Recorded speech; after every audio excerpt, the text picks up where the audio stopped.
Hi everyone, welcome back to my channel. Today is such an exciting video that I've been planning for like months now and reading so many books to get prepared for. And obviously you can tell by the title that it's Grumpy Sunshine book recommendations. Love this trope so much. It's one of my god tier tropes. It never fails me. I love it every single time. I have so many recommendations today that I'm not even going to be able to explain all of them, so I'm going to have to go into some honorable mentions because this is literally one of my favorite tropes and I seek it out all the time and I'm always asking for people to give me Grumpy Sunshine recommendations, so please leave yours in the comments below. But before we get into today's video, we're going to talk about today's sponsor, which is Book of the Month. You guys are going to die when you see what books I got this month. If you don't know, Book of the Month is a super popular and fast-growing book service for readers, and their mission is to promote new and emerging authors and help readers discover books they love. Their team vets hundreds of books every single month and comes up with a curated list for you to choose from of new and early release titles, so you can spend more time reading and less time researching. And Book of the Month is also risk-free, so you can skip any month and not be charged. Plus, they have the best prices for new release hardcover fiction books. You can use my code and get your first book for only $9.99. And now I'm going to show you what I got because you are literally gonna die. Okay, so this is the box it comes in. This month I got the new Sally Rooney book, Beautiful World, Where Are You? I cannot even tell you how freaking excited I am for this. Oh my god. And not only did I get that, I have even more books to show you here. They had a romance pick this month.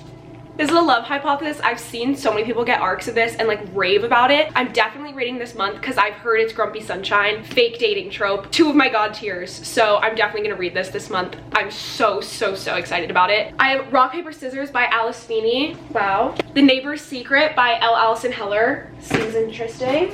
Beautiful Country by Kian Julie Wang. And The Sweetest Remedy by Jay Nagaro. She wrote The Ties That Tether. Those are all of the books I got this month. I'm so excited, especially about the first two I showed you. Oh my god, I can't even put it into words. Thank you so much, Book of the Month, for sponsoring today's video, and let's get back into the recommendations. Okay, I'm gonna start off with the book that inspired this whole video. As soon as I read this book, I knew I had to do this video. It was incredible, and that was The Fine Print by Lauren Asher. I've never read from this author before. I know she has the Dirty Air series that I've not yet read, but now I want to read it immediately. I gave this book 5 stars, which is incredible for me. Oh my god, I loved it so much. It is the epitome of Grumpy Sunshine, and the cover's beautiful. So basically, Rowan is the male love interest. His grandfather passes away, who is basically like Walt Disney, owns all of these theme parks, the biggest theme parks and like animation companies. It's literally Walt Disney, but like fictional form. And he passes away, and in his will, he leaves Rowan and his 2 brothers these tasks that they need to complete in order to get their percentage of the company. And Rowan's task is he has to renovate and make the park a better place. And Rowan is super detached.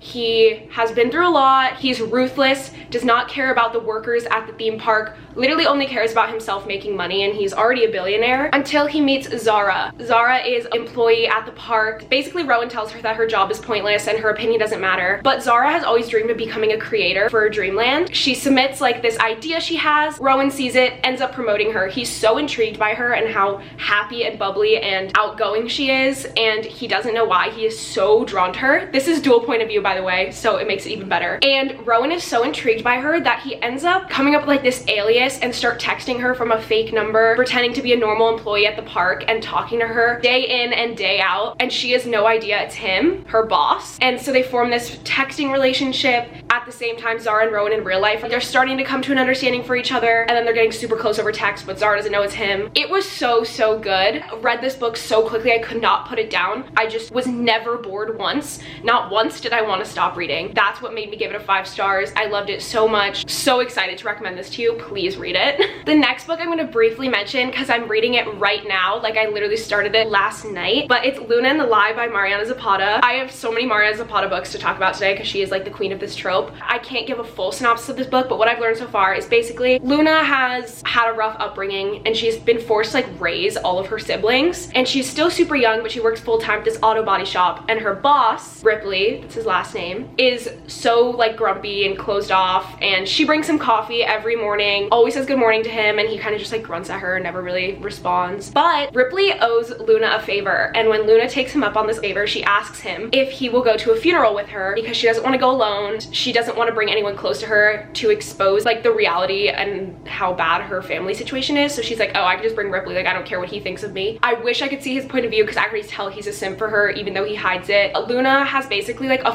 fatherly relationship with this other man at their job, and he's like taking her in and taking care of her, and I can tell that Reilly sees that and doesn't really like it, and I think I know why, but I'm not really sure yet. But oh my god, it's already so good. I'm only like 200 pages in and this is a fat book. But yeah, I'm gonna mention a bunch of Mariana Zapata books throughout this video. This is just one of them. Next is Twisted Love by Anna Huang. This and Twisted Games are both Grumpy Sunshine, but I feel like this one was a little bit more. So basically, Ava and her brother are super close, and her brother's best friend's name is Alex, and this is her brother's best friend, Grumpy Sunshine romance. But her brother is studying abroad, so he's not gonna like be near her anymore, and Ava had just broken up with her boyfriend. He's kind of crazy, and like Ava's brother is worried about what's gonna happen with the ex-boyfriend while he's away, so he asks his best friend Alex to look after her and kind of like report back to him, take care of her, just make sure she's okay. Alex is like so not into the idea of it, but they end up like becoming neighbors, so it's like forced proximity, and Ava for some reason like dead set on befriending Alex. She's so intrigued by him. She'll show up at his door and be like, can we watch a movie together, and like just want to hang out with him, and he never gives her the time of day ever. He's hooking up with other girls. It's also dual point of view, and you can see that he's also into her and he's trying to fight it, but you can also see he has an ulterior motive for why he wants to get close with her. Then there's a plot twist. I enjoyed it. I love Twisted Games even more, the second book, so yeah. Then I have one of my faves, The Simple Wild by K. Tucker. I think this is one of the most underrated books like literally ever on all of booktube. This book is so Grumpy Sunshine. Calla finds out her dad is sick. She hasn't seen him since she was a little girl. He lives in Alaska,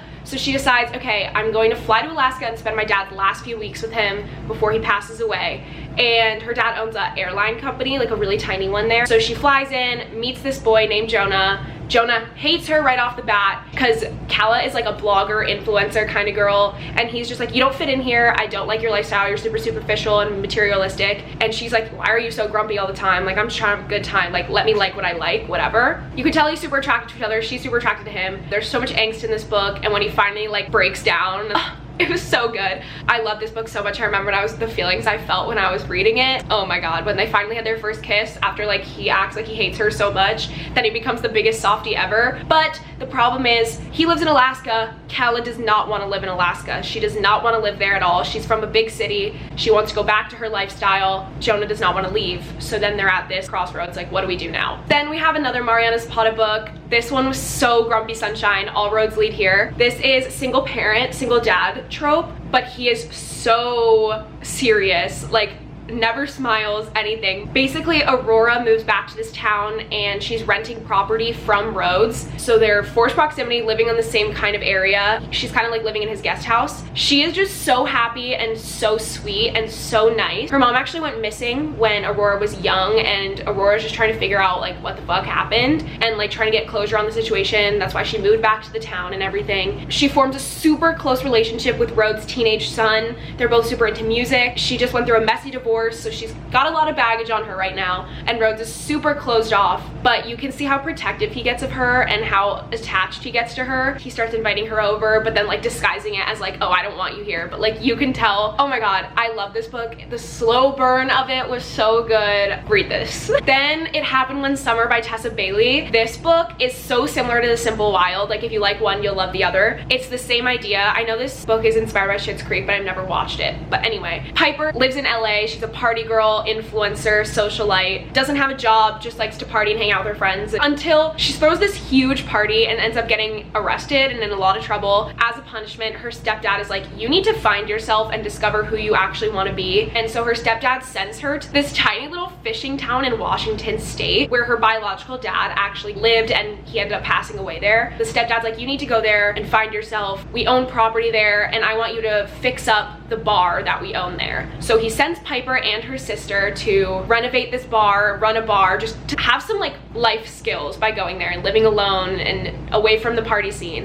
And when she gets there, she meets Brendan. Oh my god, he's so hot. Like at first he's so mean and like rude to her. Same thing, he just thinks she does not fit in there, she's not meant to be there, she's just like an airhead party girl with no depth to her. And that's something that Piper's always been insecure about, is that people think that she is like nothing to offer. Brendan kind of makes her realize that that's not true, even though he initially thought that too. But he is so hot. Oh my god, like this book is really steamy. Oh my god, the things he says, he is so hot. That's all I have to say. I love this book too. Next is The Soulmate Equation by Christina Lauren. This book was fake dating. Basically, Jess is a single mom. Her daughter is so cute. Oh my god. She works like freelance and she does her own thing. Every day she goes to this coffee shop to do her work, and she sees this man there every day who she's like super attracted to, but he's so serious, never says thank you, never smiles, never says hi to anyone, just gets his coffee and leaves. And one day at the coffee shop, everyone starts talking about how that man is actually inventing like this dating app where you can find like your DNA perfect match. And so she's like intrigued by him. She's like, oh, he doesn't look like a romantic guy, like that's bizarre. And then her best friend ends up convincing her to sign up and like do the DNA test, and lo and behold, she ends up getting paired with the man from the coffee shop. They are perfect matches, the most perfect match that the company has ever seen. So River, the man that created the company and paired with her, basically is like, okay, I know that you don't actually want to date me, we don't get along, I don't like you, you don't like me, but can we please pretend that we're together and this is perfect and working out so that my company does well? I don't want it to look like this is a fraud and then it doesn't work. Just please pretend you like me for the media. And so they do all these interviews and pretend they're together, and the whole world is like shipping them and signing up for this app. Obviously their relationship goes from like professional fake dating to more. He was so serious in the beginning, so like by the books, like he's literally a scientist, and you can see him become so obsessed with her, and it was so cute. I loved it. The next book is Full Tilt by Emma Scott, and this is kind of reverse Grumpy Sunshine. The girl is grumpy, the boy is sunshine, which is so cute. This is one of my favorite duets. It's so tiny. You have to read both books to get closure. It's Full Tilt and All In. Full Tilt is about Casey, and she's in a rock band, but she is on a downward spiral, getting into like really bad habits with alcohol and stuff. And then one day her driver, his name is Jonah, ends up taking care of her and getting her home safe. He's so sweet and so wholesome, and she ends up spending like that whole weekend with him. He like gets her sober that one night and helps her the rest of the weekend, and they end up having like this instant connection. It wasn't insta love, but an instant like noticeable connection between them. Like they just understood each other and had great like chemistry. But she has to go on tour, so she leaves, and then they end up reuniting, but he tells her that he is running out of time, and it is really sad. And that's not a spoiler, it's literally the main line on the back of the book is that he's running out of time. Their journey together and how much they help each other and how much they actually really needed each other is so cute. And the way that Casey like such a negative outlook on the entire world until she met Jonah, so good. Next is Kulti by Mariana Zapata. This is a soccer sports romance between a coach and a player. They're both adults though. I know that sounds like they're not, but they are. Basically, Sal has had a crush on this huge soccer player named Kulti her entire life. She's looked up to him, she's idolized him since she was a little girl, and now she's in her late 20s and Kulti is her coach. And she realizes when she meets him, she actually hates him. He is just so rude to everyone, so serious. He's rude to her dad, and that is like the breaking point for her. She ends up going off on him, and he's just like very serious. He ends up being so intrigued by her, ends up like asking her for a bunch of favors, and you can tell it's kind of just to spend time with her, and it slowly turns into a friendship. But the rest of the team gets mad because then they're like, oh, you guys aren't allowed to have a friendship outside of the field, like now you're getting favored, whatever. He meets her family. He turns so soft for her. Oh my god, the sweet little things he does for her that like go unnoticed until the end. When they finally get together, it's like the biggest sigh of relief. Like, wow, I've been waiting for that moment. Mariana Zapata's books are all really big, but all really good.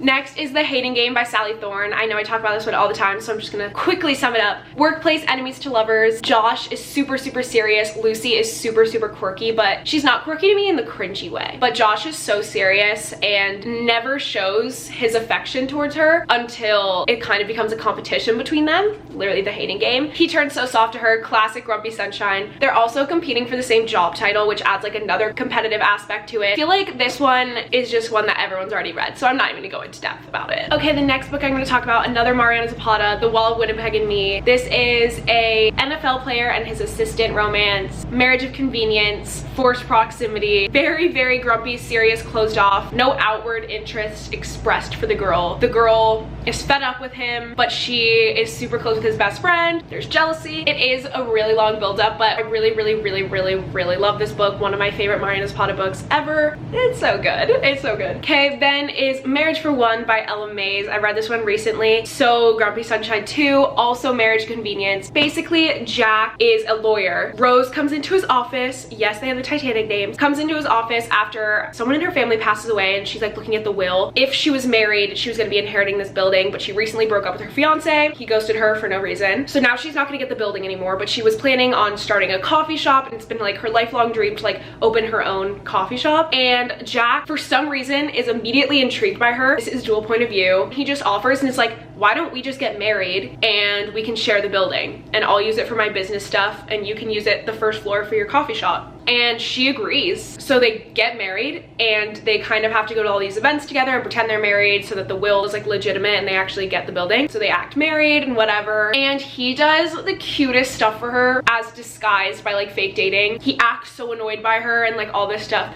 But he is so obsessed with her, like he can't even lie to himself. But then there's a plot twist in this book that adds to a conflict. Serious, I don't believe in love turns into a simp classic. This one's a little different. It's Neon Gods by Katee Robert. This is a Hades and Persephone retelling. Basically, Hades has been like cast out of society. He's completely ignored by the entire population. A bunch of people don't even think he exists. Like they think he's a myth, but he's actually in like a lower city completely by himself pretty much. And then Persephone is set to marry someone and that she doesn't want to marry, so she runs away. Hades ends up finding her when she's endangered and injured and kind of helping her and like nursing her back to health. This book is like very steamy, but I liked it for the relationship like build of it. I thought it was really good and a quick read. You can see he goes from like someone that like doesn't believe in love. They're kind of using each other. Hades is using her to prove to like the upper city and to Zeus, who's like the king of the upper city, that he can like take his supposed wife. And then Persephone's using Hades, have protection away from Zeus, who she's supposed to be marrying. And they're kind of like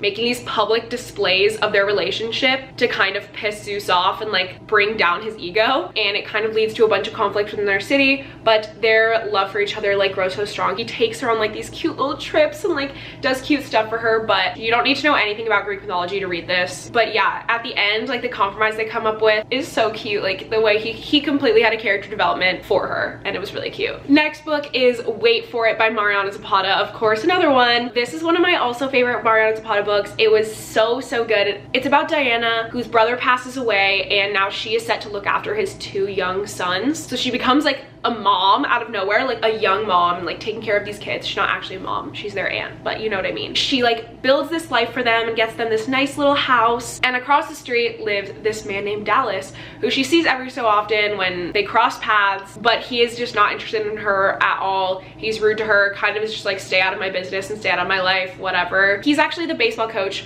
for her nephew's team, so they see each other all the time. Dallas starts building a relationship with her nephew. It's just super cute because like the nephews will invite Dallas over and she's like, oh, like no, I'm sure he doesn't want to come, and he's like, oh, I'll come over for dinner, obviously because he's intrigued by Diana, but he won't admit that. And their relationship is also slow burn. She notices that Dallas wears a wedding ring, and so she's like, oh, he's married, gotta stay away from that even if I'm intrigued by him and attracted to him. And Diana just has so much on her plate, like taking care of these boys, but her relationship with them is so cute. She's just doing so much. She's working so hard, drive these boys everywhere and take care of them and feed them, and it's just a lot for her to handle. Dallas kind of just helps her and helps her out when she needs it. It was just really good, and a lot of characters in this book. Sal from Kulti and Kulti are mentioned in this book, as well as Aiden and Vanessa from the Wall of Winnipeg. Like all the characters come back. It's so cute. This is another book by Mariana Zapata that fits Grumpy Sunshine. So those are all the books I'm gonna go in depth about, and now I'm just gonna do some like honorable mentions and just like read you the titles of books. So in case you've read all of these and you want some more, I'm just gonna read off titles that are also Grumpy Sunshine that I enjoyed. Bound by Honor by Cora, Reilly. Pretty much every book in the Born in Blood Mafia series that I've read. Josh and Hazel's Guide to Not Dating by Christina Lauren is so Grumpy Sunshine. Hothouse Flower, part of the Addicted Calloway Sisters series by Chris and Becca Ritchie. Definition of Grumpy Sunshine. Underneath the Sycamore Tree by B. Celeste. Well Met by Jen DeLuca. Sweet Temptation by Cora Reilly. And A Wish for Us by Tillie. Those are a bunch more Grumpy Sunshine in case you want to look into those. But that is the end of today's video. I hope you enjoyed watching and wrote down a bunch of Grumpy Sunshine recommendations to add to your TBR. This is my favorite trope ever, so if you have recommendations of books you think I will like with this trope, please leave them down below. Thank you so much for watching. If you want to follow me on my other social medias, they are all linked down below as always, and I'll see you in my next video very soon. Bye!